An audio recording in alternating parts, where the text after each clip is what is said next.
Et bonjour à tous, j'espère que vous allez bien.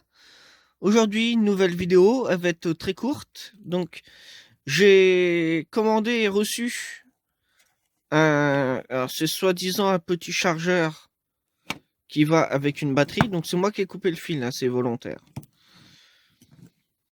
Donc, c'est une simple batterie avec des accus dedans. Donc, celle-ci, ça n'a aucun intérêt, mais je vais le dire quand même, c'est une 3000 milliampères en 6 volts. C'est du Ni-MH.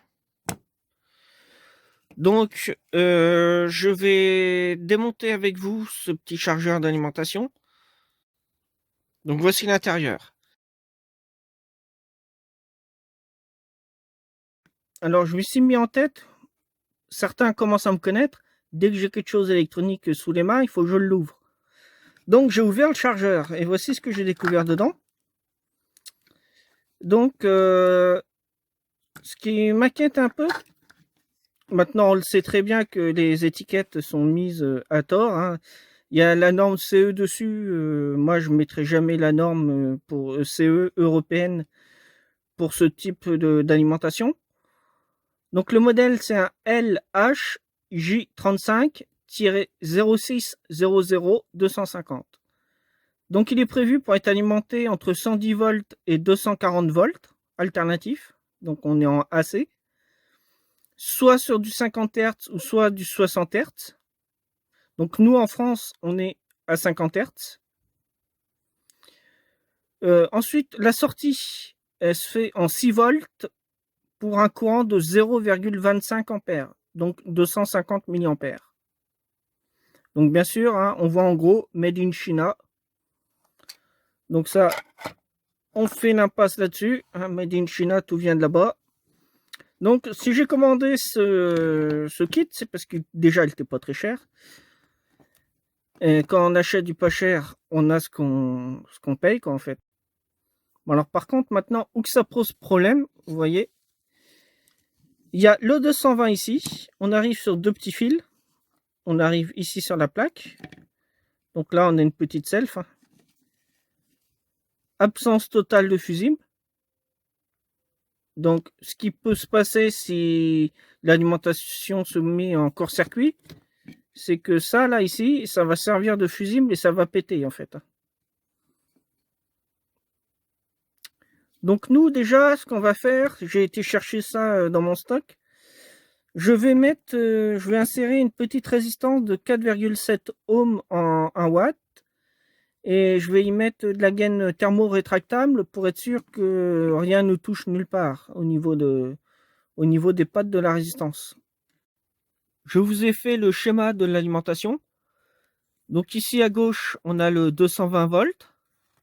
Donc je pousse un peu que vous voyez bien les références. On arrive directement sur un redressement simple alternance avec une diode D1.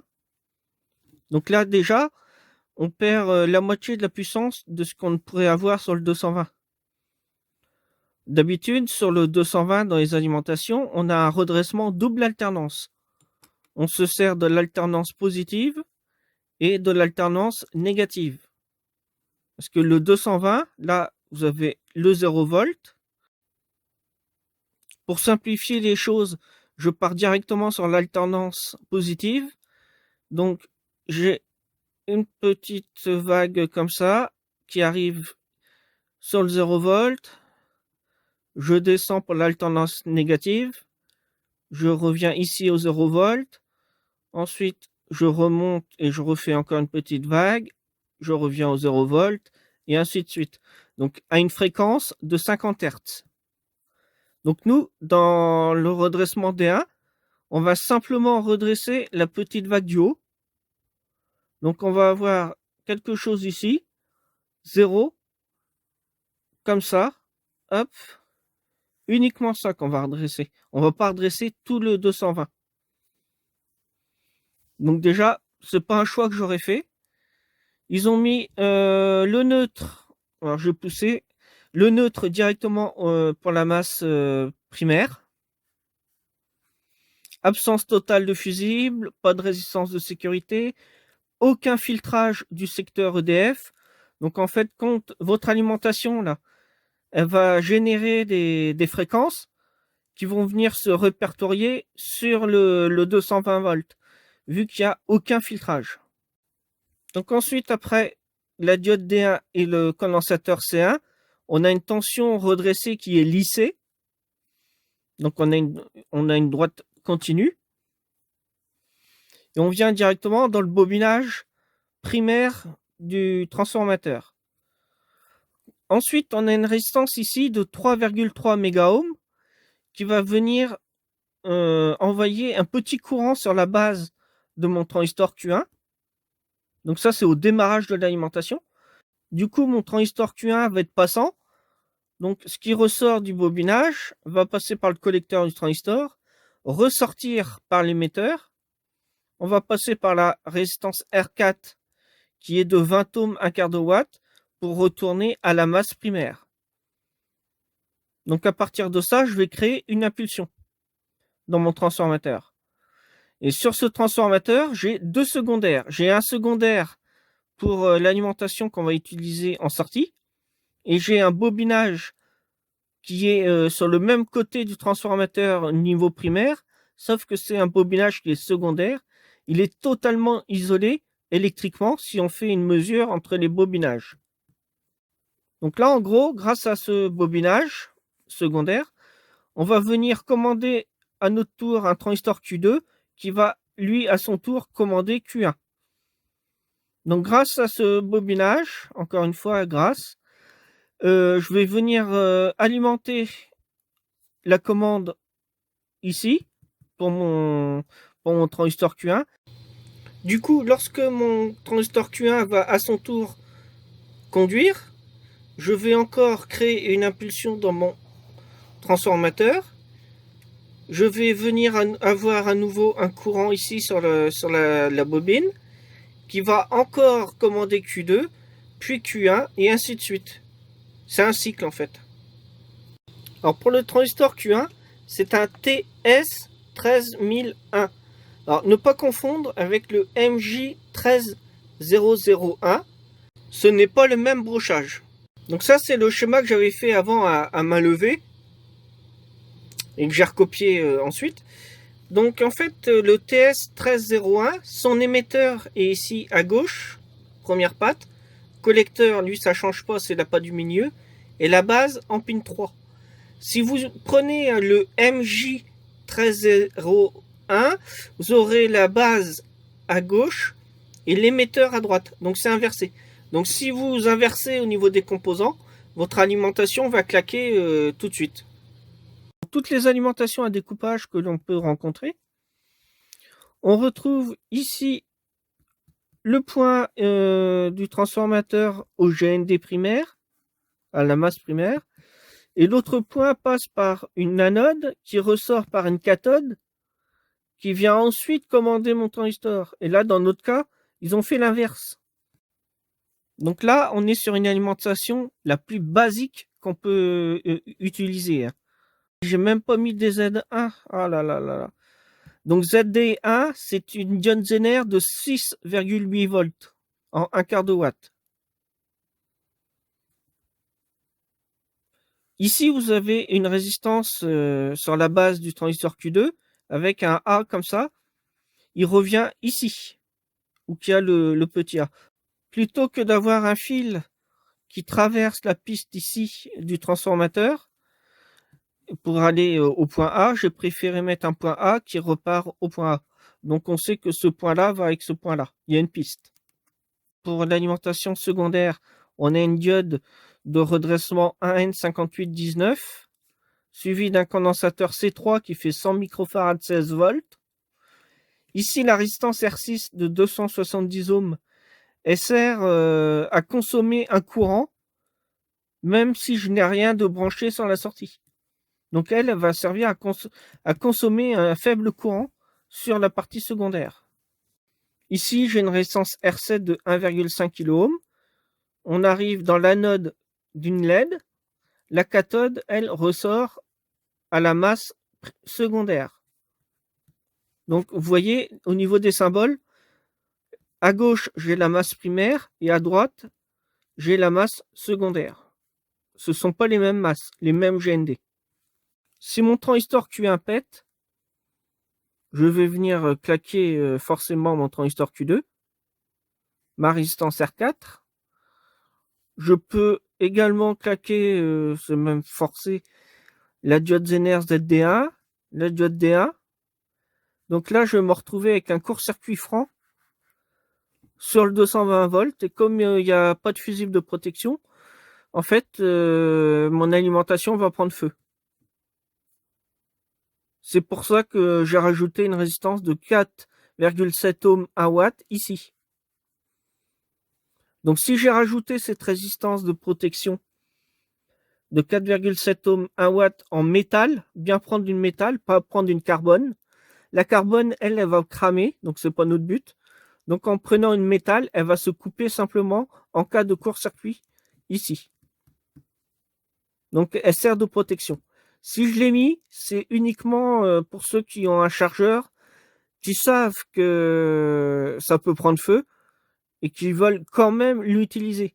Alors, je préconise de mettre la résistance de 4,7 ohms. Moi, perso, je n'utiliserai jamais cette alimentation-là. Je vous l'ai expliqué. En cas de court-circuit, il n'y a rien pour protéger. Et puis là, vous voyez, cette alimentation va sortir une tension continue, sans arrêt. Et comme c'est conçu, si je raccorde directement ma batterie ici, en fait, lorsque je vais vouloir la charger, j'ai intérêt à surveiller qu'elle ne chauffe pas. Et j'ai intérêt à surveiller la tension au banc de la batterie, puisque il n'y a rien pour couper la charge. Pour charger mes accus, il faut que j'utilise un système qui s'appelle le BMS. Alors le BMS, qu'est-ce que c'est? C'est une petite carte qui sert à réguler ma charge pour ma batterie. Donc lorsque la batterie va être chargée, ce BMS va couper la charge pour éviter d'endommager la batterie. Et ce BMS, lorsque la batterie va commencer à être pratiquement chargée, il va diminuer la tension de charge pour également protéger la batterie. Que là, dans notre cas, eux, ils relient directement la batterie sans l'alimentation. J'ai démonté une batterie qui était identique que j'avais commandée. Il n'y a pas de BMS, il n'y a pas de système de contrôle de charge. Donc c'est constamment sous tension. Donc il y a intérêt à surveiller que la batterie chauffe pas trop, sinon on peut endommager la batterie. Si on fait 10 pour U égale 5 fois 2, pour trouver la valeur de 2, donc de I, je vais mettre U divisé par R. Donc ça veut dire que ça fait 10 divisé par 5, ça fait bien 2. Donc ensuite, je fais 6 divisé par 270 et je vais trouver le courant I.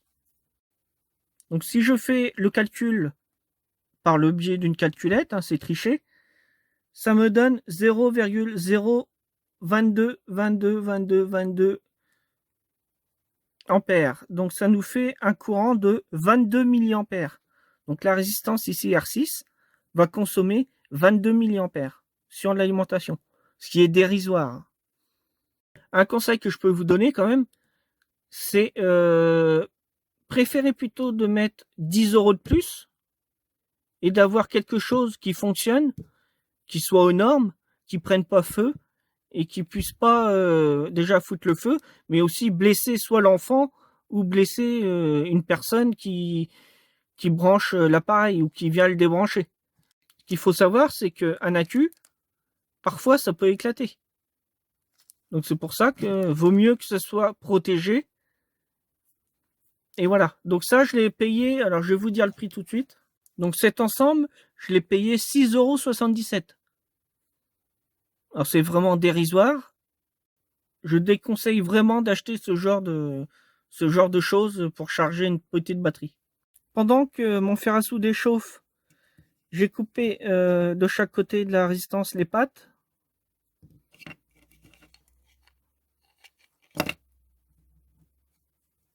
Donc ensuite, lorsque vous coupez une résistance comme ça, Les petits bouts de ferraille, vous pouvez les garder pour faire des chattes ou pour faire des straps quand vous avez une piste de coupé, par exemple. Ça peut servir.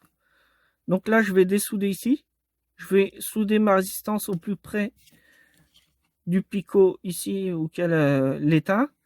Et après, de l'autre côté, je vais ressouder le fil.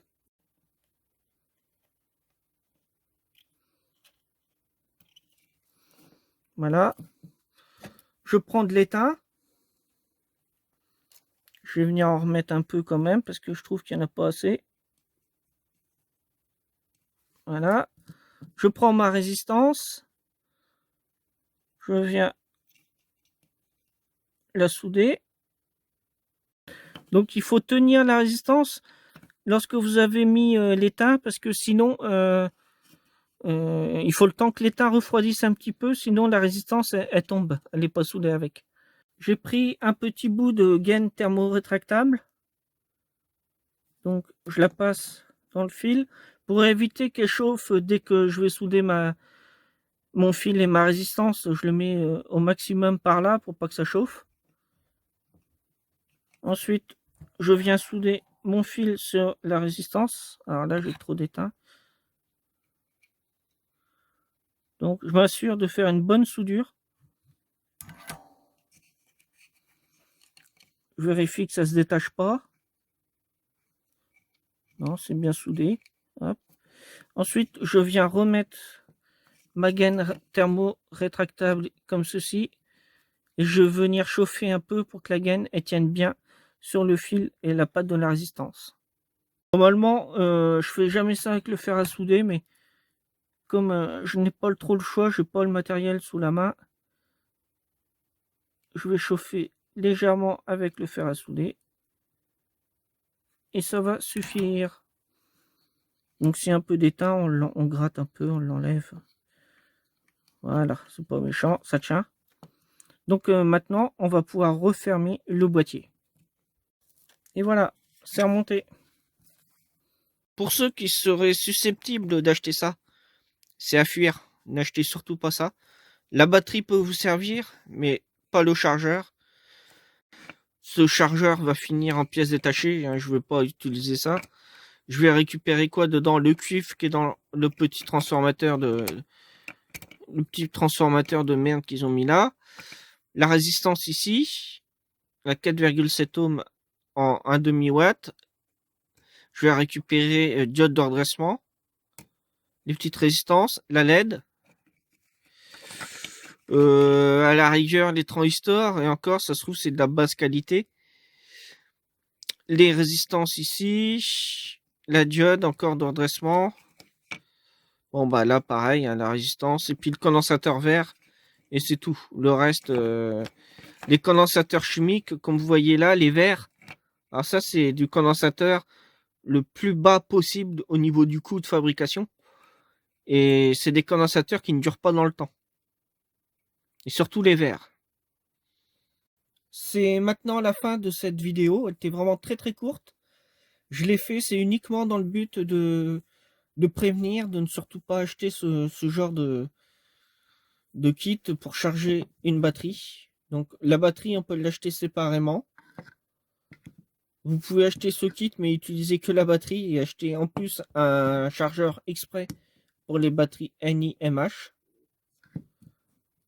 Donc sur AliExpress, on trouve des BMS. Je ferai une petite vidéo pour faire voir le genre de BMS qu'on peut trouver et acheter pour ce genre de batterie. Donc j'en ferai une plus tard, hein, prochainement. Voilà. Qu'est-ce que je peux dire d'autre? Bah maintenant, c'est la fin de cette vidéo.